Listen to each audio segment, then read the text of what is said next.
It's our pleasure to welcome back Kristofer Phan Coffman, who teaches New Testament at Luther Seminary. Some of you saw him here in January. He did an overview of Mark. It was fascinating.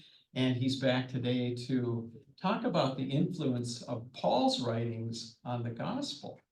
Some of you might wonder, how could Paul's writings come after the gospel? So, but we'll let him get into it. Thanks, Kristofer. Thank you, Scott. And that's a wonderful introduction, because that's the question we're going to wrestle with today.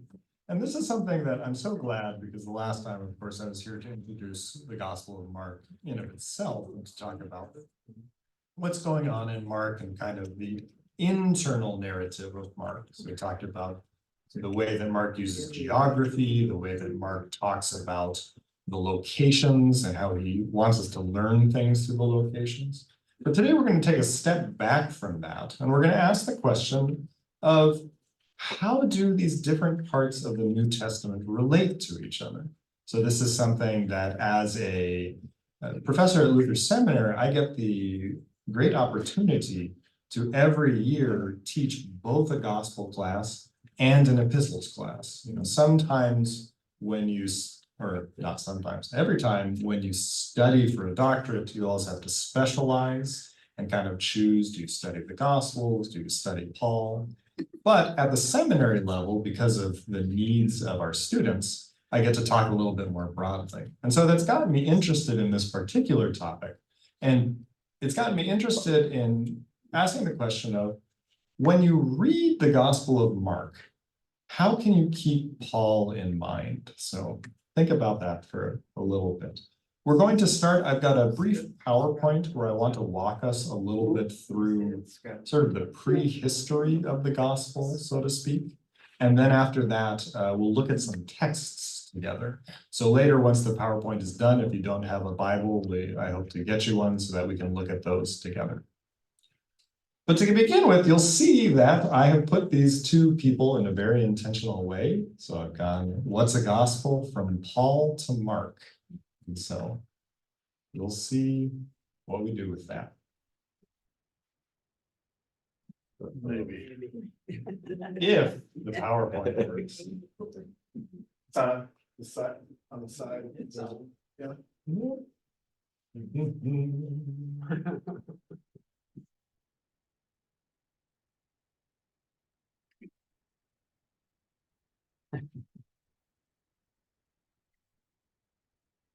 You might just need to click on the PowerPoint itself. Not quite. Interesting. Can I borrow the clicker? You may.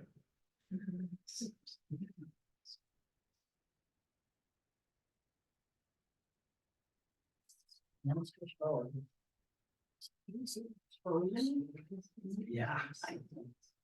Oh, there it goes. I'm happy to walk over and click it. All right, I'm happy to be here for you.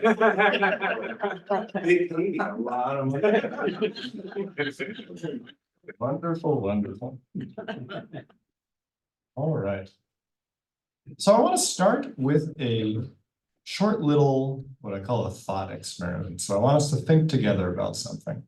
On my right-hand side, your left-hand side, I have a letter. You can see at the top, it's dated from 1981. And it's a letter that Rosa Parks wrote about Martin Luther King Jr. On the other hand, on the left-hand side, I have a recent biography of Martin Luther King Jr. that I believe came out in 2022, but don't hold me to that date. Very recent. Now, the letter from 1981 only talks about a specific period of time in Dr. King's life. The book goes all the way back to his birth and his young childhood and so forth. Now, which of these is earlier? Letter. The letter, of course, right? The letter was written in 1981. The book looks at an earlier time period. It goes back and looks at the beginning of his life. But because it's written 40 years afterwards, we think of it as later. All right. So this is, I think, fairly evident to us when we look at modern things like this. A biography, which is written in 2022, is chronologically later than a letter from 1981. Oh, It's hey, working now it now. works. All right. It's because I'm sitting here. That's right. The signal bounces off me. So An this is amplifier. This is very interesting then when we ask the question about the New Testament. So one of the things we talk about in New Testament studies is that the actual arrangement of the books is very powerful. So the fact that when you open your New Testament, Matthew is the first book, exerts a lot of influence on what you think about Matthew. In fact, it may make you think that Matthew is the first book in the New Testament written. And this makes some sense. And when you think about if Jesus is the reason for the New Testament, the Gospel of Matthew starts, of course, with the birth of Jesus. And so again, we might think, well, maybe we would call Matthew the first book.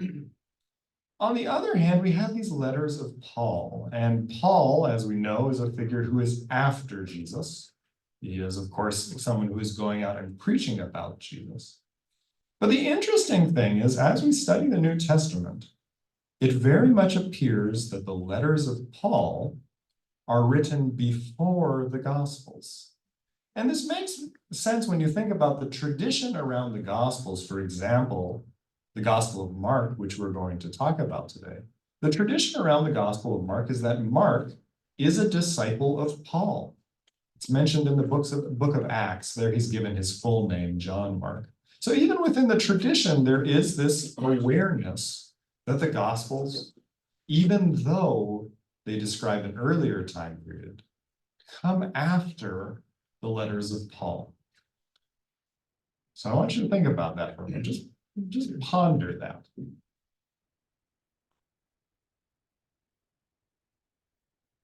Now, there's certain evidence that we look at when we try to ask the question of which came first. But the one that I think is the most interesting is the word gospel itself. And so I want to give you a little prehistory of the use of the word gospel and how it gets us from Paul to Mark and not the other way around. Although before I get to that, any questions just about kind of the claim I'm making or this idea before we continue? Again, it may be new to you. Kristofer, did you say what this fragment is? This is a fragment of the letter to the First Corinthians. It's from sometime in the 2nd century. Yes. Yes, please. Is First Thessalonians the earliest of Paul's letters? We think that First Thessalonians is the earliest of Paul's letters. So I don't want to talk too much about Paul, of course, because I could spend all day talking about the letters of Paul. We do have to get to the Gospel of Mark. But here's a funny thing. Does anybody know how the letters of Paul are arranged? That is, why they are arranged the way they are. I like Yes, they're arranged by length. What a funny way to arrange things. Romans is the longest one, then First Corinthians and Second Corinthians, all the way down to Philemon, which is the shortest of them. So again, but that's a very interesting thing because think about the way in which putting Romans first has influenced how important we think of Romans as. This is really interesting in terms of Reformation study. There are ways in which the letter to the Galatians is much more important for Luther than the letter to the Romans. He writes longer and more commentaries on Galatians than on Romans, and especially in what we call his mature thought. He's very interested in Galatians. But Romans has pride of place as the first letter of Paul, as the longest letter of Paul. So again, this is an interesting thing to consider, the way that order. But we do think, based on the internal evidence of the letters and what Paul tells us about his travels, that First Thessalonians is the first one written. And this is very interesting because it then means that First Thessalonians is the first letter of the New Testament, is the first book of the New Testament. I encourage you, if you haven't read it recently, to go back and read it with that in mind. It makes for a very interesting change in how you perceive that letter. So, but that is a presentation for another day. But again, that's we do think, funny enough, that Romans is one of the last of Paul's letters. It is a letter that he is very clear he is writing after a long period of thought, and that he is writing before taking what he hopes to be one of the last journeys of his life to Rome and onward. So again, yes, please. And Paul never met Jesus, right?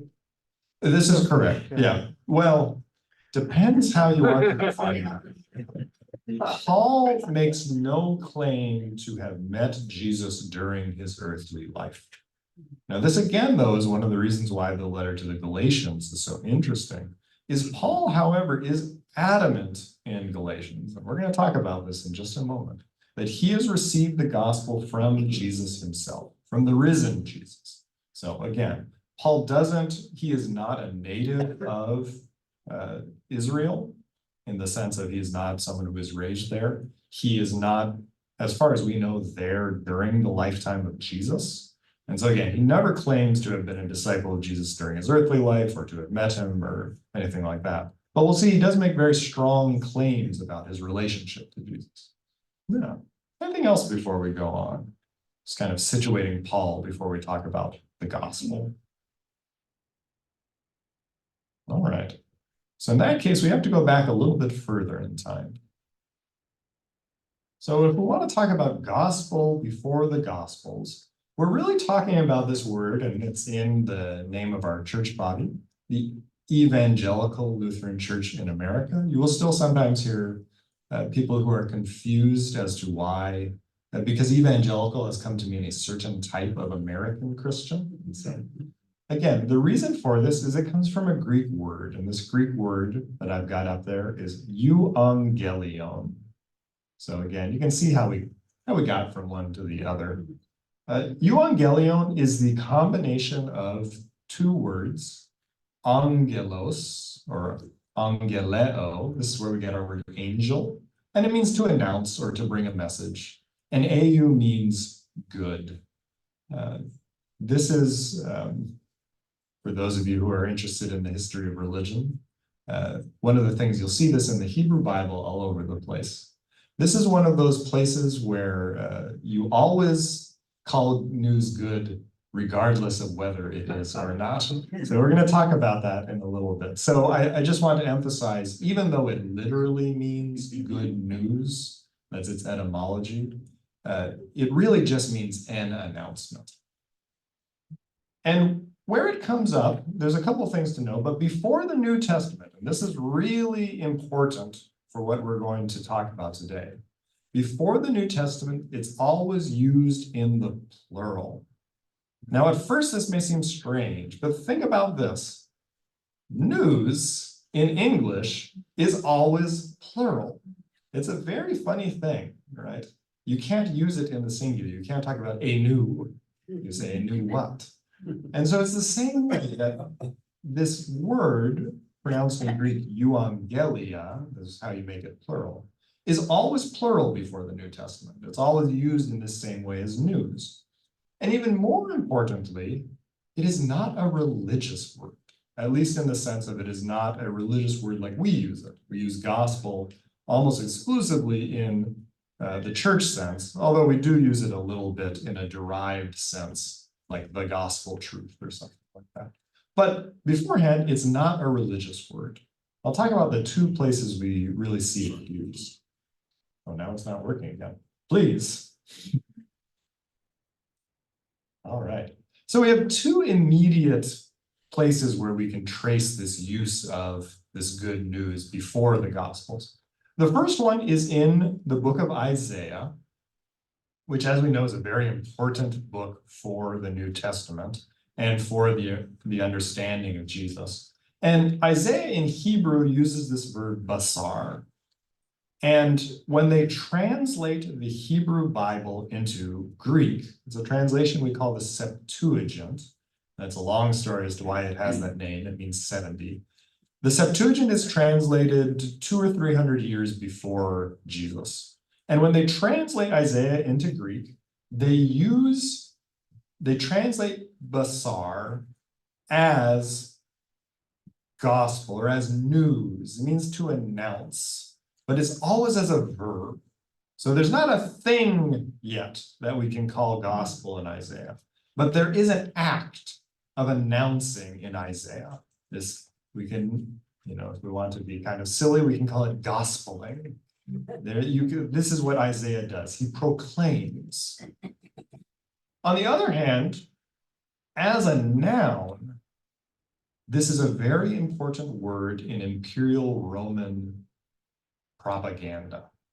The idea of the quote unquote good news, although always in the plural, of Caesar, that when Caesar makes an announcement, it is gospels, it is news. And these are the two backdrops that we see right before the New Testament, where this word is used quite clearly. But again, never in the singular. That's the very interesting part that we have to wrestle with. But any questions about these two before we continue?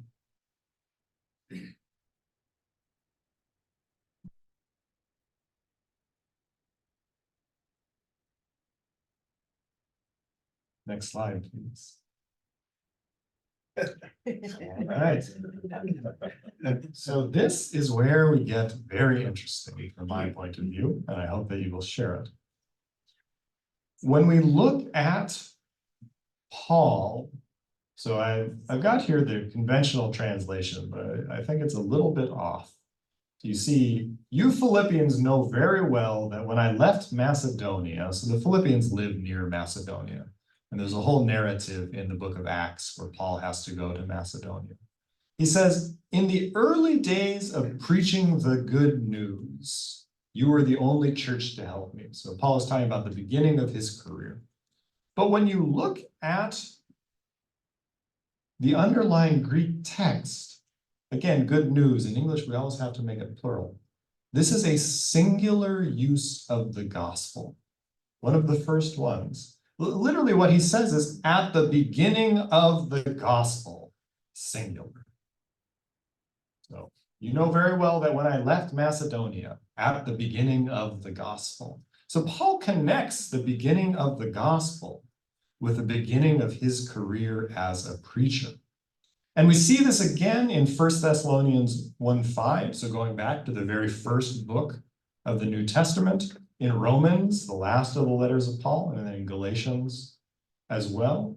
Paul is very clear, and this is what I think is also interesting to realize. Paul is very clear that in 1 Thessalonians, he's writing with Timothy and Silvanus, so he has co-authors, and he says, this is our gospel. And by the time of Romans, this is my gospel. And this is his preferred way to talk about it. Not the gospel, our gospel, or my gospel. And again, this is the first time this is used in the singular. It's always been plural before, or it's always been a verb. But this is that singular noun. And this gets to Galatians and the question of Paul's relationship to Jesus. And what he says, I want you to know that the gospel preached by me, or that my gospel, is not from a human being. It came to me through a revelation from Jesus Christ. This is Paul's claim in Galatians. He makes it again throughout his letters. But again, the thing that I want to point out here is that Paul wants to be very clear that his gospel is singular, that it is from Jesus Christ, and that this is the origin of this news that he is preaching. Questions about that, thoughts about that before we continue? Yes, But it please. strikes me that there must have been more said between Jesus and Paul than we have recorded in Acts 9, for example. On the road to Damascus. Yes. He's claiming that something else has been going on there in that relationship. Yeah, so for those of you who are unfamiliar with the road to Damascus story, it is very short. It was a very short conversation between Jesus and Saul. The first thing Jesus asks is, Saul, Saul, why do you persecute me? And then he tells him to go up to the city and to meet a Christian called Ananias, who will solve the problem that Saul is now blind. And this is the only thing that we get in that part of Acts. Paul adds a wonderful little addition at the end of Acts. So he recounts this story. I have to tell this because one of my dear professors, Greek professors, pointed this out to me. He tells the story at the end of Acts, and he adds a detail though. Jesus says to him, Saul, Saul, why do you persecute me? And then he says the very funny phrase, it is hard to kick against the goad. Right? He adds this phrase at the end, which is a quotation, this is what my professor pointed out to me, from Euripides Bacchae. And that's important because here he is talking to a Roman governor who would be familiar with this poetry. And so to spice up his speech, he quotes a piece of poetry, which is related to the theme of accepting a new God. And so it's this really interesting little variation there. But again, it does mean here in Galatians, we have more than just that little exchange that Paul is talking about. And again, this goes to, there's a big debate in 1 Corinthians. Paul talks about the words of institution. That is, the words we say before the Lord's Supper. And there's a debate over, he says, I pass on to you what was first given to me. And that the question is, first given to him by whom? And some will say that this is part of the revelation that he claims from Jesus Christ, is these words of institution, and some will say not. But again, there's more going on here, that he really wants to say that this gospel is grounded in the person of the risen Jesus Christ. And that is his starting. Other thoughts, other questions before we go on?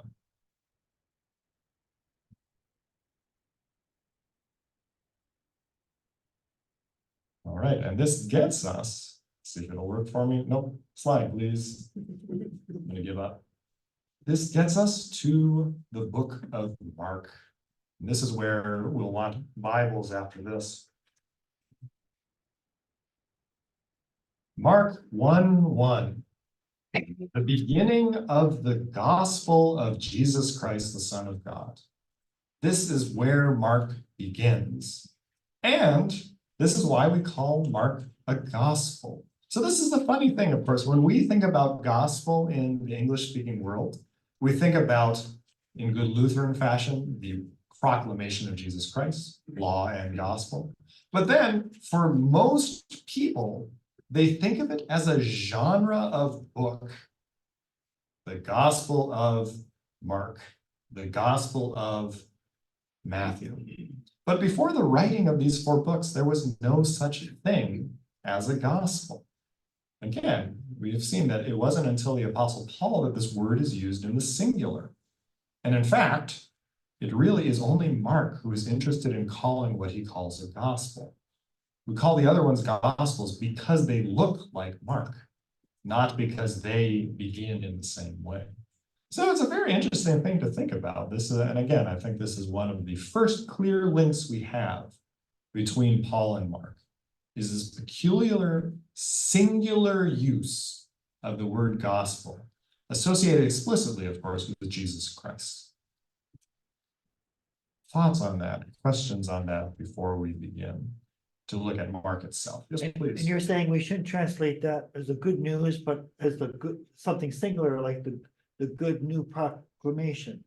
Exactly, yeah. So the thing being, we want to differentiate between the plural use of this, which is very common in the ancient world, especially, as I said, with relationship to the Roman Empire. And again, we have to figure out what the correct singular of news is in this case. I like that, the good proclamation, something, announcement, the preaching, something like that, yeah.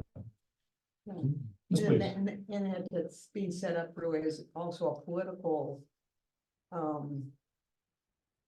confrontation between Caesar and the gospel writers. Yeah, I think that is, so the point was that this sets up in some sense a political confrontation. I think that it is how do we want to say? It's a subtle confrontation, of course. And I think that this has been somewhat overemphasized in the scholarship, in the sense that if Mark wants to set up a political confrontation, the way to do that is to, as the Romans do, use this in the plural. The good proclamations of Jesus the Christ, and as we get in the Gospel of John, to use some sort of kingship language here. He could do that, and Paul does it as well. He uses this language of Lord in the epistles, which is very clearly related to Caesar. But this is a little bit more subtle. You have to do some work to figure out how you get from this to that imperial proclamation. But I do think it's in the background there. Yeah, anything else before we continue?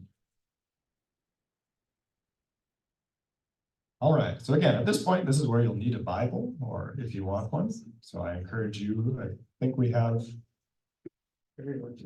All right, wonderful. Are we done? We are done with PowerPoint, so we can turn the lights back on too. So please open your Bibles to the Gospel of Mark, where we are right here in Mark 1:1. We're going to look at some texts. We're also going to look at some, for lack of a better way to put it, lack of texts. We're going to want to talk about what Mark mentions, but also what Mark does not.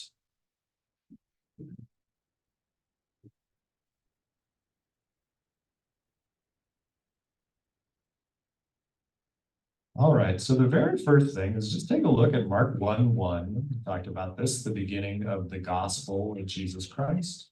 And then we get a quotation from which prophet? Isaiah. So already we see again this connection between Mark and this gospel language and Paul. But here's what I'm more interested in. All right, we get a quotation from Isaiah, and then who's the next character we meet? Yeah. And is John the Baptist a baby, or is he a full-grown man? He is full-grown. Remember, in the Gospel of Luke, we first meet John the Baptist as a baby, with the story of his parents, Elizabeth and Zechariah. So here's an interesting thing already. Mark begins, and we talked about this when I was here in January, right in the middle of things. John the Baptist is a full-grown adult and is preaching out in the wilderness. And right away after John, so we get here to Mark 1:9, the baptism of Jesus. And unlike in many of our Lutheran traditions, Jesus is not being brought as an infant by his parents. In the fact that Jesus himself is also full-grown and ready to begin his ministry. Now this is different. So where does Matthew begin? Yeah, it begins with a genealogy, and then what's right after the genealogy? Birth. The birth, yeah, the vision of Joseph, that what is happening, about what is happening. So again, right at the beginning. Where does Luke begin? Same thing, he actually begins with John the Baptist. So John the Baptist, we hear about his miraculous birth. And then we get to Mary and Joseph and their miraculous. So here we have beginning at the birth of Jesus, or slightly before the birth of Jesus as our starting point. Where does John begin? This is also my favorite. In the beginning. Yes, in the beginning. John begins at the beginning of all beginnings. In the beginning was the Word. Where does Paul begin the life story of Jesus?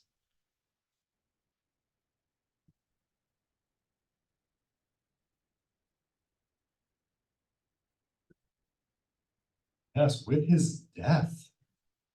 So Paul is surprisingly, when you think about the fact that Paul, if we accept Paul as the first of books of the New Testament, is surprisingly uninterested in the backstory of Jesus. And this, I think, is a very clear link between Mark and Paul. Is that the other Gospels, John, Matthew, and Luke, really want to write, as you would expect a biography to go, to start at the beginning, then go to the end. And Luke is a two-part biography with the book of Acts going all the way through the beginning of the early church. Mark, on the other hand, like Paul, starts us right at the baptism of Jesus. This is the first place that we see Jesus appear. And then from there, his ministry goes on. And as we talked about in January, at this sort of breakneck pace towards Jerusalem and towards his death. So that's the first interesting thing that I think is going on in Mark. Now we have to look at Matthew. Well, but first, before I go on, any questions about that before we turn to Matthew? How big was John the Baptist? Was he like the second greatest person in history that just kind of got overshadowed by being in the time of the first greatest person in history? At first thought that you were asking me like how tall he was. didn't know how I was going to answer that question. So here's the important thing to think about when we think about John the Baptist and Jesus to some extent, but really John the Baptist. When you think about history and how you count who is most important in history, there's a lot of ways you could answer that question. In terms of his relationship to Jesus, Jesus himself says, how does he put it? There's no man born of woman greater than John the Baptist. And so in terms of his actual life, he's of course an incredibly minor person in the grand scheme of the Roman Empire, which is a small part of the world at that point and so forth. But again, it's the after effects of John the Baptist are much larger than his actual impact on life. So like the audience, how much of the audience, what would in the audience of the Gospel of Mark, what would they have known about John the Baptist? We wish that we knew. We are only guessing when we try to answer a question like that. Probably not that much. And I think that Mark gives us the details that he wants us to know about him. He connects him, first of all, to this quotation from Isaiah. And then one of the things that scholars have very often noted is he describes the dress, the way that he dresses, in language that is very reminiscent of the prophet Elijah. So at the very least, we can say that we think the audience knows about the prophet Elijah so that they can make the connection to John the Baptist. So that's, I think, as far as we can say.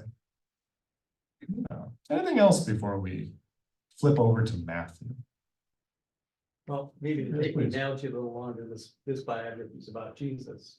Yes, It's not about John. very much If so. there was a biography of John, we might know a lot more, or there could be possibilities, but that's why he's just a character. Yeah, and he's an important character, so we get him, he occurs again. The death of John the Baptist is an important part of the narrative of Mark. But we don't get his backstory, and we don't get really much any of his activity aside from his baptizing and his death. So in Matthew, let's take a look at Matthew chapter 5.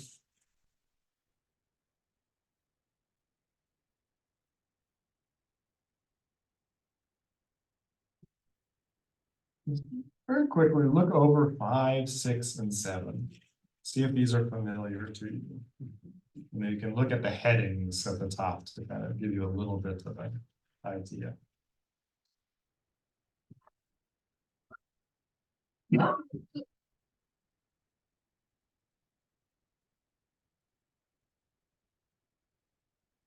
These familiar to you? Yeah. You know, we often talk about gospel parallels. That is, you want to look up something in one passage, one gospel, and then you want to look it up in another to see how they talk about it. Where can I find the Beatitudes in Mark? I can't, they're not there. Almost all of the Sermon on the Mount, aside from some very small portions, is missing from the Gospel of Mark, or added to the Gospel of Matthew, depending on how you want to think about that. So, but when people think about Jesus, the Sermon on the Mount is very often the place that they point to as the summary of what it means, what Jesus's life and ministry means. You hear this very often in terms of the Beatitudes and the way in which the Sermon on the Mount talks about loving one's enemies and so forth. And the Lord's Prayer even comes in the Sermon on the Mount. Now, again, this is an interesting thing. So Mark doesn't have this. One of the things that has very much perplexed Christian readers since we have started reflecting on the New Testament is that Paul is absolutely uninterested in the teachings of Jesus. Absolutely uninterested in it. If you go through the letters of Paul, there are no direct quotations of any of the teaching that we get in the Gospels. There are some reminiscences.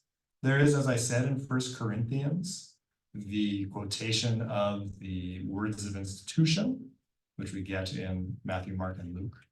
But all these things, the parables, the Sermon on the Mount, and so forth, they are not in Paul.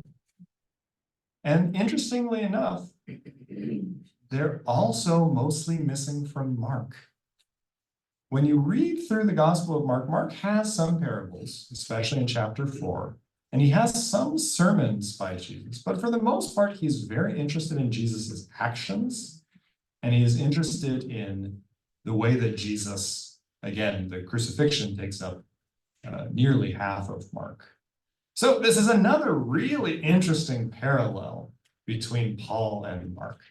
Mark, of course, has more teaching than Paul does, and Paul has plenty of teaching, but it's not quotations from the Gospels. This is a thing that is, again, that has perplexed Christian readers, is why Paul doesn't quote Jesus more often if he's trying to make these points.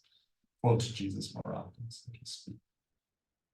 All right, I want to pause there. That's a big thing to think about, to wrestle with. Yes, please. I know this may be very much simplifying, but I think of Paul coming from the Jewish tradition and the verbs and the action that we get from the Jewish, the action sometimes more than the words. Yeah, I Is mean, that unfair or untrue or? I wouldn't say it's unfair or untrue, but I would say that we don't want to draw too strongly on that, because if you look at, for example, the Gospel of Matthew is even more concerned than Paul is with matters of Jewish tradition. But also, as we just looked at, contains lots and lots of Jesus's teaching and preaching. And so that probably is not the reason why Paul does not have this material. Yes, please. Could it be that Paul got his knowledge from his time in Damascus, not in Jerusalem? Say more about that. Well, right after he went to Damascus, he spent some time with the disciples in Damascus, and then he started preaching. But the gospel came out of, the four gospels came out of Jerusalem, the group that was there. And then that spread to form individual communities, and then the gospels came out of those communities from Jerusalem, not from Paul out of Damascus. Yeah, so we have a couple of things to unpack in terms of how, and again, this is the difficulty when we flip Paul and the Gospels on their head. So the way of thinking about it, I think you're right to point about the fact that we're talking about the Gospels are products of communities throughout the Roman Empire. None of them are traditionally associated with Jerusalem. Mark is traditionally associated with Rome, John with Ephesus, which is in modern day Turkey. Folks disagree about Matthew. Syria, modern day Syria is where it is said to have been written. And Luke is also associated with Syria, though sometimes Alexandria. So these are not connected to Jerusalem either. The thing that I do want to point out, though, and that's very interesting, is that Paul, and this goes back to Galatians, is very clear. This is what he was talking about, the revelation, my gospel that I acquired through revelation from Jesus Christ. He is very clear that he did not learn anything about the Gospels from the people in Jerusalem. This is one of the biggest controversies in Galatians 2, is Paul's controversy with Peter and James and John. This is James, the brother of Jesus, not James, the brother of John, but these three. And Paul really wants to make the case that he does not get his gospel from them. Which is, he also wants to make the case that's why his gospel is trustworthy, but we can talk about that another time. So again, we have this interesting relationship between Paul and the group of disciples that again are associated with Jerusalem. So I think you're right to point that out. Yeah, other thoughts about this, other things before we continue to dive into it. Yes, It please. just raises in my mind, what did happen in Arabia when Paul went there for 3 years and studied scripture, and did he come back with the gospel, his gospel, my gospel, from that experience? Yeah, I think it's more than 3 years. I think it's Is it? Okay. 10 years or something like that. So that's the other thing about Paul's career, is that it's much longer than because we often think of it through the lens of the narrative of Acts, which it's like when you watch a movie where it's only an hour and a half long, but they go over like 30 years of somebody's life. It's that same sort of thing. We get a collapsed narrative. We should look this up very quickly. So I'm interested off the top of my head. How long does Paul stay in Arabia? No, he doesn't tell us. He just says he went off to Arabia and came back to Damascus. Okay. All right. So it could be 3 years, but it's oh, I see. 14 years after he visits Jerusalem the first time he goes back. That's what I had in my mind. But yeah. So I mean, this is a question that we would love to know. But the difficulty, of course, is he doesn't tell us. Yes, please. Well, I mean, isn't Paul working on trying to get the Jewish people as well as the Gentiles to accept Jesus because of the crucifixion and the resurrection? That's his main point. So that's what he keeps hammering on. And then a lot of people maybe know the stories, but that's not his point. His point is the resurrection and uniting everyone into the family of God. Yeah, so I think that this is perhaps the most important point, is that Paul is convinced that the way that these communities are to organize themselves is around the proclamation of the crucifixion, resurrection, and important, we often leave this out as Lutherans, the ascension and exaltation of Jesus as Lord. And that this is where and I do think that what you point out, and what has kind of been talked about here, is that Paul, of course, is making this intelligible in the Roman world. So all these places that we're talking about, Romans to Rome, of course, but Galatia, Philippi is in Greece, Corinth is in Greece, Thessalonica is in Greece, Ephesus, in terms of how we think about Paul, is a little bit more convoluted, but all of these letters are written to people outside of Jerusalem, are written to people in the greater Roman world. And so part of what's happening is that this is, Paul is talking about what is important in the greater Roman world. But again, I think it's an interesting thing to wrestle with. Yeah. Other questions, other thoughts before we continue?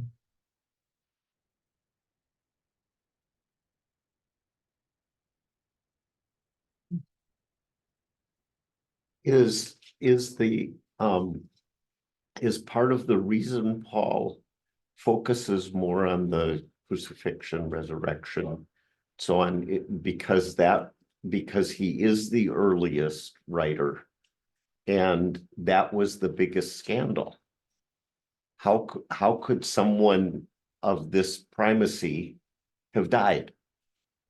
And so the later gospel writers deal a little more with his teaching, because the scandal of it all has been such an important part of Paul. Yeah, I want to pick up on a couple of things there. I think you're very much right to point out the way in which Paul is wrestling with the scandal of the cross, is what he calls it in Corinthians.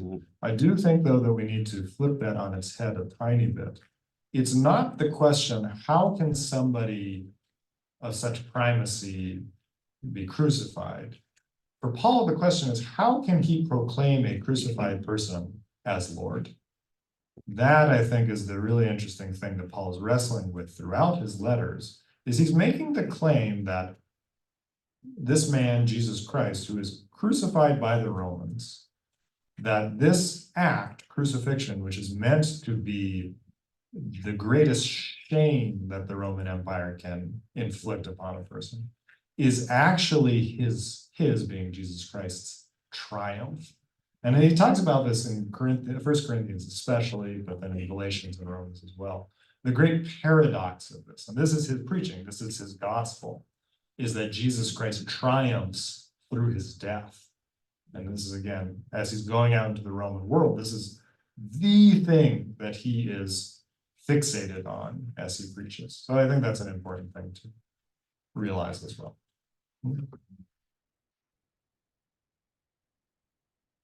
All right. Anything else? I do want to, we're getting near to the end of our time, so I do want to not only talk about what Mark is missing, but also what Mark has that links us to Paul. So let's turn to Mark. This is Mark chapter 7, beginning at verse 14.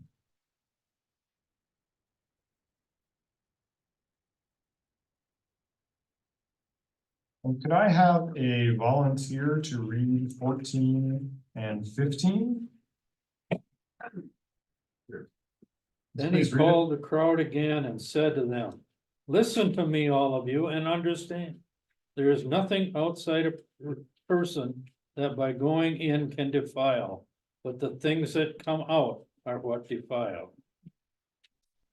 All right, so he says here, listen up, nothing you eat can make you unclean. Wow. This is, of course, in the 21st century, this is somewhat banal to most Christian readers. This is something that you kind of say, well, duh. It's true, it's true. It's very hard for us as 21st century readers to understand the scandal of what Jesus says here in Mark. If you have friends or acquaintances who are Orthodox Jews, who are observant Muslims, you will know how important food law is to religious observance. That there are some things you eat and some things you don't. This is crucial. And here you have Jesus in Mark saying that this is not an issue. That it is not what you eat that can make you clean or unclean. Does anybody off the top of their head think of a similar circumstance that occurs in Paul?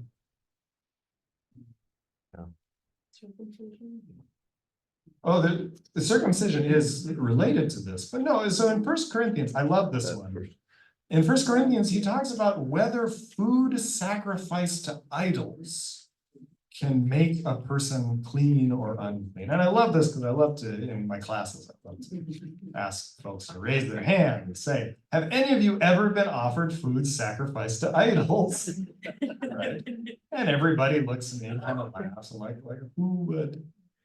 But this was a big thing when I was growing up. So my family, I grew up in a Christian household, and my mother is from Cambodia. And most Southeast Asians, this is actually fairly common throughout East Asia, have in their home, when you go in, the first thing on the right-hand side is a little altar to their ancestors. And they place food offerings daily on that. And if you are an honored guest, that is where you offer food from to your guests. So it's what I want to point out is it's still a relevant thing, just as those dietary laws are still a very relevant thing. But we see this same sort of concern with food and its relation to cleanliness in Paul and in Mark. But they're both concerned with saying that this food doesn't matter as much as you think it does. Paul again uses idols as the example, and then we see a slightly different thing in Mark. And without going into too much detail, the interesting thing is that Matthew, of course, is much more concerned about observance of the Jewish law than this kind of laissez-faire attitude that Mark has. And so we see that even within this tradition, there are ways in which there's this question of how does Jesus relate to this thing we call the law? And again, Matthew or Mark and Paul will line up in one place and Matthew will line up in another. So again, it goes to what I was talking about in the Sermon on the Mount. There, Jesus makes the claim that he has come not to abolish the law, but to fulfill it. Paul, of course, makes the claim that Jesus is the end of the law. And so again, you have these very interesting tensions here in this place. But what the main thing that I want to point out, that I want to encourage you to do, is as you continue to hear the Gospel of Mark, to think about its resonances with the Apostle Paul, as much as or alongside of his resonances with the Gospels. So I'll end here. Very often when we read the Gospels, as I said at the beginning, the question we like to ask is, well, what do the other Gospels say about this same text? And that's a very interesting way to read, and I think it's a very helpful way to read. But I think, especially with Mark, it is just as helpful, if not more helpful, to ask the question, what does Paul say about the same issue? And you'll very often see that Paul and Mark are in alignment on these issues. And so I think that's a very helpful way to, as you are hearing the text, and if you want to read it on your own, to deepen your understanding of what is happening in Mark. But I do want to give a little bit of time because, again, this was a big fly through a very large topic. For any follow-up questions just about anything that we've talked about today. So just tying back to what you started with, was Mark influenced by Paul? Was the writer? I am convinced by the argument that was made very recently by a scholar, I believe by Joshua Garraway, who wants to make the claim that Mark is the narrative version of Paul's preaching. That Mark is written to connect explicitly the preaching of Paul to the larger life story of Jesus. Then Mark was the first gospel written, is that right? That is what we think, yes, that Mark was the first gospel written. And so Matthew is interesting in that Matthew contains almost all of Mark, but then all these other things that we've talked about that are very well known. And so Matthew kind of expands upon Mark, sometimes in agreement with Mark and sometimes in a little bit of disagreement. In the back, please. Is there any scholarship or like much research on how old they think Paul lived? In terms of like his age when he died? Yeah. Yeah. We know almost nothing about the end of Paul's life. The funny part is that even our biblical narrative, the book of Acts, ends much before we think he died. All of his letters do not make reference to it. Nothing in the New Testament makes reference to the death of Paul. So that is one of the things that makes things a little bit difficult. We do know by the time of, for example, one of our earliest pieces of early Christian literature is letters from a bishop named Polycarp. He's later martyred, and he lives, if I remember correctly, sometime around the year 80 to 85. And Paul is already dead by that point. That doesn't give us a great idea, but he's not an old man when he dies. The tradition, of course, is that he is beheaded in Rome by the Emperor Nero. And it's hard to know what to make of that tradition because in its earliest form, when he's beheaded, his head bounces 3 times and 3 springs come up from where his head lands. So it already is from the earliest point a mythological or a sort of hagiography, that is the life of a saint. Sure, you. Yes, please. Listening to this makes me think about Lent and what we've just been listening to in Mark, and a lot of texts about you going to Jerusalem, to the cross, pick up your cross and follow me. And then you think about Paul's writings, and the cross is central. That I think adds to the argument that Mark is connected with Paul. I hadn't thought about that. Yeah, no, very much so. I think that the point you're making is well taken, is that the centrality of the cross in both Mark and Paul is very important. And it kind of gets to that question of why is it that Mark and Paul don't contain as much of the teaching or preaching of Jesus, is because if for them the cross is central, then the preaching and the teaching, it doesn't take on the same importance as it does in Matthew or Luke, for example.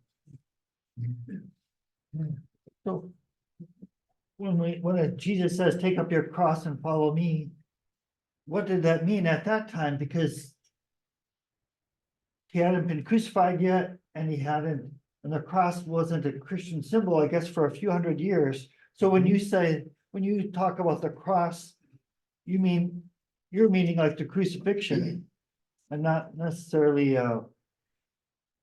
some other holy symbol aspect of it. Yeah, this is a great question, and it gets at one last point I want to make. So first of all, the question, take up your cross, of course, cross has come in modern Christian parlance to simply mean any burden, spiritual burden you might have. In the Gospel of Mark, of course, this is meant very literally. It is an invitation to follow Jesus to his death. Cross. So the important thing to know is that crucifixion in the ancient world was extraordinarily common. We think of Jesus as the only person to be crucified, and maybe a few saints. But it's a staggering number. It's something in the thousands, if not the tens of thousands of people were crucified right around the time of Jesus. This was the way that the Romans demonstrated their brutality to occupied nations. So this was not an unusual thing for Jesus to say. Everybody would have known what that meant in terms of following him to death, as opposed to any sort of religious meaning. So I think that's important. I want to make two short points, one about Paul and just one about the cross. The cross becomes associated with Christianity very early on. But the first it's not a Christian drawing, the first religious drawing we have with regard to Christianity is a graffiti. It's a Roman soldier drew a cross and then drew a donkey on it and then wrote next to it, Alexander worships his God. So this guy, he's drawing a graffiti to make fun of this Christian compatriot of his. And what he thinks is so funny is the cross, the idea that your God is associated with being crucified. But what that brought up, that question, one of the big things I left out, although we've talked a tiny bit about it, is if you read the Gospel of Mark and if you listen to the Gospel of Mark, one of the amazing things about it is how, I want to use a kind word, how slow the disciples are. They do not get it. Over and over again, they don't get it. And where does the Gospel of Mark end? This is a great place to end. Yeah. They were afraid. Or they were tell afraid, anybody. right? And but what does the angel say? Go. Go to his disciples and tell them he is going before you to Galilee. And I love this part. Just like he said. As in, they should already know. This angel has to show up and remind them what Jesus told them.